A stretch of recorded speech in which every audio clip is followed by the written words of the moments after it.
বৃহস্পতিবার সন্ধ্যা থেকে শুক্রবার শুরু হয়ে যায়। শুক্রবার বা জুমার দিন, এই দিন সম্পর্কে কোরআন এবং হাদিস থেকে ঘেঁটে আমরা 14টা আমলের কথা একটা লম্বা বড় ভিডিওতে বলেছি। আজকে সেখান থেকে আমি সংক্ষেপ করে এই 14টার মধ্যে আবার অতি গুরুত্বপূর্ণ 5টা আমলের কথা বলবো ইনশাআল্লাহ। নাম্বার 1, সবচেয়ে বেশি যেটা করতে হবে পরিমাণে, জুমার দিন জুমার রাত বৃহস্পতিবার সন্ধ্যা থেকে নিয়ে শুক্রবার সন্ধ্যার আগ পর্যন্ত পরিমাণে সবচাইতে বেশি করতে হবে যে আমলটা, সেটা হলো দুরূদ শরীফের আমল। নবী করিম সাল্লাল্লাহু আলাইহি ওয়াসাল্লাম বলেছেন, আকসিরু আলাইয়া মিনাস সালাতি মিন ইয়াউমিল জুমআতি ওয়া লাইলাতিল জুমআহ, তোমরা জুমার দিন এবং জুমার রাতে আমার প্রতি বেশি বেশি দুরূদ পাঠ করবে, দুরূদ প্রেরণ করবে। ফাইন্না সালাতাকুম মা'রুদাতুন আলাই, কারণ তোমরা যে দুরূদ পাঠ করো এটা আমার কাছে পেশ করেন আল্লাহর ফেরেশতারা, এবং রীতিমতো নামধাম সহকারে আল্লাহর একদল ফেরেশতা নিয়োজিত আছে। তারা বলেন, আল্লাহ, হে আল্লাহ রাসূল, আপনার অমুক উম্মত, অমুক অনুসারী, আল্লাহর অমুক বান্দা পৃথিবীর অমুক প্রান্ত থেকে, অমুক দেশ থেকে, অমুকের সন্তান, সে আপনার প্রতি দুরূদ পেশ করেছে জুমার দিনে, জুমার রাতে বা অন্য সময়ে। এটা নবী করিম সাল্লাল্লাহু আলাইহি ওয়াসাল্লামের কাছে রিপোর্ট দেওয়া হয় আল্লাহর নিযুক্ত ফেরেশতাদের মাধ্যমে। এই জন্য শুক্রবার এবং শুক্রবার দিন এবং রাত, অর্থাৎ বৃহস্পতিবার সন্ধ্যা থেকে নিয়ে শুক্রবার সন্ধ্যা পর্যন্ত এই 24 ঘন্টার মধ্যে নবী করিম সাল্লাল্লাহু আলাইহি ওয়াসাল্লামের ভাষ্য খেয়াল করেন, আকসিরু আলাই। ওলামা একরাম জানেন নবী আলাইহিস সালাম সাধারণত কোনো আমল পরিমাণে বেশি করতে বলতেন না। পরিমাণে বেশি করতে বলার মতো আমল খুব কম ইসলামে। গোটা কোরআন যদি খোলেন আপনি, পরিমাণে অধিক করতে বলা হয়েছে এরকম আমল খুব বেশি পাবেন না। তোমরা বেশি বেশি করে নামাজ পড়ো, বেশি বেশি করে রোজা রাখো, এরকম কথা কোরআন হাদিসে নাই। অবশ্যই একজন ইমানদার 5 ওয়াক্ত ফরজ নামাজের পাশাপাশি অধিক পরিমাণে নফল নামাজও পড়বেন, সেটা ভিন্ন কথা। কিন্তু কোরআনে বেশি পরিমাণে আল্লাহর জিকির করার কথা বলা হয়েছে। আর নবী করিম সাল্লাল্লাহু আলাইহি সাল্লাম বৃহস্পতিবার সন্ধ্যা শুরু হলে শুক্রবার সন্ধ্যার আগ পর্যন্ত বেশি পরিমাণে করতে বলেছেন যে কাজটা, সেটা হলো দুরূদ শরীফের আমল। দুরূদের এই আমলটা, এটা করার জন্য আল্লাহ তাআলা এমন সহজ করে দিয়েছেন যে ওযুর প্রয়োজন নাই। আপনার ওযু নাই, তারপর আপনি দুরূদ পাঠ করতে পারবেন। এবং আপনি এই বড় দুরূদ পড়ার মতো সময় নাই, তো আপনি একেবারে সবচেয়ে সংক্ষিপ্ত দুরূদ পড়েন সাল্লাল্লাহু আলাইহি ওয়াসাল্লাম, তাতেও দুরূদ পাঠের সওয়াব পাবেন। আমলটা করব তো ইনশাআল্লাহ। নাম্বার 1। নাম্বার 2, জুমার দিন উপলক্ষে অন্য যে কোনো দিনের চাইতে জুমার দিন অর্থাৎ শুক্রবারের ফজর নামাজ পুরুষরা মসজিদে জামাতের সাথে পড়বেন, জামাতের সাথে পড়ার নিয়ত করবেন পাক্কা। কারণ অন্য যে কোনো দিনের ফজর নামাজ না, শুধুমাত্র যত নামাজ আছে, নবী করিম সাল্লাল্লাহু আলাইহি সাল্লাম বলেছেন, আফদালুস সালাওয়াতে ইনদাল্লাহ, আল্লাহর কাছে দুনিয়ার সব নামাজের মধ্যে 5 ওয়াক্ত সাধারণ নামাজগুলোর মধ্যে সবচেয়ে উত্তম নামাজ হলো সলাতুল ফজরে মাআল জামাআতে ইয়াউমাল জুমআহ, জুমার দিন ফজরের নামাজ জামাতের সাথে আদায় করা হলো যত নামাজ আছে এর মধ্যে সবচেয়ে শ্রেষ্ঠ নামাজ। ভাইরা আমার, প্রত্যেক বৃহস্পতিবার আসলে সন্ধ্যার সময় প্রতিজ্ঞা করব, সপ্তাহের অন্য দিন যদি আমার ত্রুটি বিচ্যুতি হয়ও আমি সেটাকে কারেকশন করার চেষ্টা করব, কিন্তু শুক্রবার ফজরটা পুরুষ হিসাবে আমি জামাতের সাথে পড়বই পড়ব। তার জন্য রাতে আগে আগে শোবো, ডাবল ট্রিপল অ্যালার্ম দিয়ে শোবো, অন্য নামাজি বন্ধুকে বলবো ফোন দিয়ে ডেকে দিবি, একে অন্যের সহযোগিতা করব, কিন্তু ফজরের নামাজ জুমার দিন ছাড়বো না ইনশাআল্লাহ। 3 নম্বর আমল হলো সূরা কাহফ পড়ব। যারা কোরআন পড়তে পারেন না তারা শুনবেন, আর যারা পড়তে পারেন তারা নিজে পড়বেন।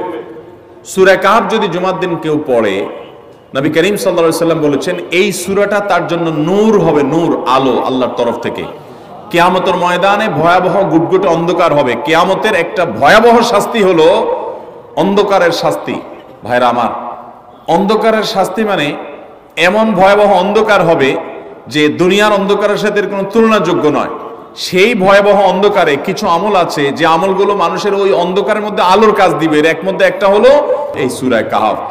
অন্য অনেক উলামা ইকরাম বলেছেন এর ব্যাখ্যা হলো সূরা কাহফ যদি কেউ এক বৃহস্পতিবারে পড়ে, পরের বৃহস্পতিবার পর্যন্ত, এক শুক্রবারে যদি পড়ে, পরের শুক্রবার আগ পর্যন্ত পুরো সপ্তাহব্যাপী তার ভিতরে নূর, ঈমানের নূর, তাকওয়ার নূর, ইলমের নূর, আমলের নূর, ভালো মানুষ হওয়ার নূর তার ভিতরে আল্লাহ তাআলা সৃষ্টি করে দিবেন।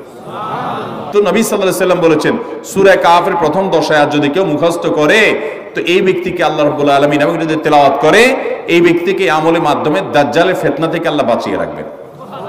অতএব জুমার দিন প্রত্যেক শুক্রবারে সূরা কাফ পড়ব তো ইনশাআল্লাহ। 4 নম্বর আমল হলো, দুনিয়াতে যত ফজিলতপূর্ণ আমল আছে এর মধ্যে সবচেয়ে বেশি ফজিলতপূর্ণ আমল এটা। খুব সহজ আমলটা, খুব সহজ, প্রত্যেক শুক্রবার আমরা এটা করতে পারি। জুমার দিন আগে ঘুম থেকে উঠে উত্তম রূপে গোসল করে মসজিদে আগে আগে গিয়ে পায়ে হেঁটে গিয়ে সামনে সামনে ইমাম সাহেবের কাছাকাছি গিয়ে বসা, অনর্থক কথা কাজ না করা, তেলাওয়াত জিকির আজকারের মশগুল থেকে নামাজটা পড়ে বের হয়ে আসা, এই কাজ, এই কয়েকটা কাজ যদি করে তাহলে কাজ কয়টা হলো? আগে আগে ঘুম থেকে উঠা, ওই যে ফজর নামাজ জামাতের সাথে পড়া ইত্যাদি, গোসল করা উত্তম রূপে, আর পায়ে হেঁটে মসজিদে যাওয়া, বাহনে না চড়া। 4 নম্বর হলো ইমামের কাছাকাছি গিয়ে বসা, কোনো অনর্থক কাজ না করা।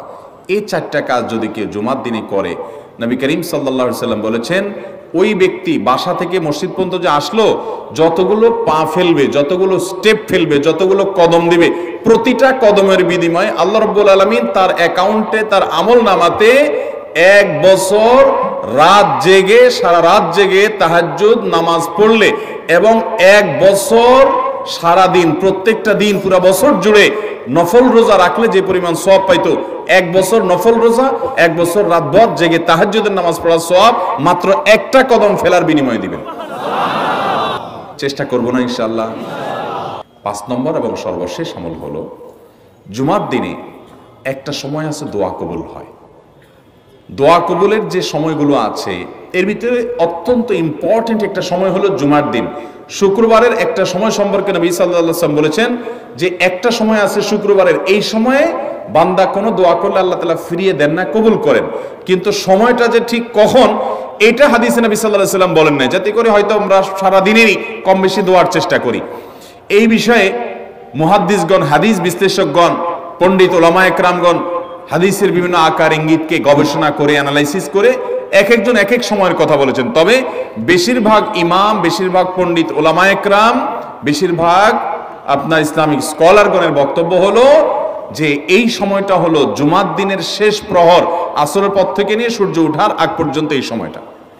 আমাদের আল্লাহর দিকে মনোনিবেশ করতে হবে দোয়ার জন্য বেশি বেশি। তাহলে শুক্রবারে 5 নম্বর আমল হলো বেশি বেশি কি করবো ইনশাআল্লাহ? দোয়া। বেশি বেশি দোয়া করবেন, উঠতে বসতে চলতে ফিরতে। বিশেষভাবে সূর্য ডুবার আগের যে সময়টা শুক্রবার, অর্থাৎ দিনের শেষ সময়টা, বিশেষভাবে আল্লাহ তাআলার কাছে দোয়া করব। ঠিক আছে তো ইনশাআল্লাহ? কয়টা আমল বললাম? আমল করব তো ইনশাআল্লাহ, মনে থাকবো তো ইনশাআল্লাহ। আমরা প্রয়োজনে বাসায় গিয়ে একটা কাগজে নোট করে ফেলবো, লিখে ফেলবো, লিখে এরপরে ওয়ালে টাঙ্গায় দিবেন বাসায় যে জুমার দিন এই 5 কাজ আমি ছাড়বো না। আপনি যদি মনেও না থাকে, আপনার যদি ভুলেও যান, আপনি এই কাগজ আপনাকে মনে করাবে ইনশাআল্লাহ। বাসায় ফ্যামিলির লোকদের সাথে শেয়ার করবেন, জুমার দিন হুজুর বলেছেন, আমি একটু আমার মন থেকে বলিনি, এগুলো সব কোরআন হাদিসের কথা বলেছি আপনাদেরকে। কোরআন হাদিসের আলোকে 5টা আমলের কথা বলেছেন, বিশেষভাবে জুমার দিন আমি 5টা আমল করবই করব। ভাইরা আমার, প্রত্যেক জুমার দিন যদি আপনি একটু ইমানের রিচার্জ করেন, ইনশাআল্লাহ সারা সপ্তাহ আপনার জন্য সেটা উপকারে আসবে। চেষ্টা করবো তো ইনশাআল্লাহ। আল্লাহ তাআলা এই আমলগুলো আমাকে আপনাকে আমাদের সবাইকে করার তৌফিক দান করুন।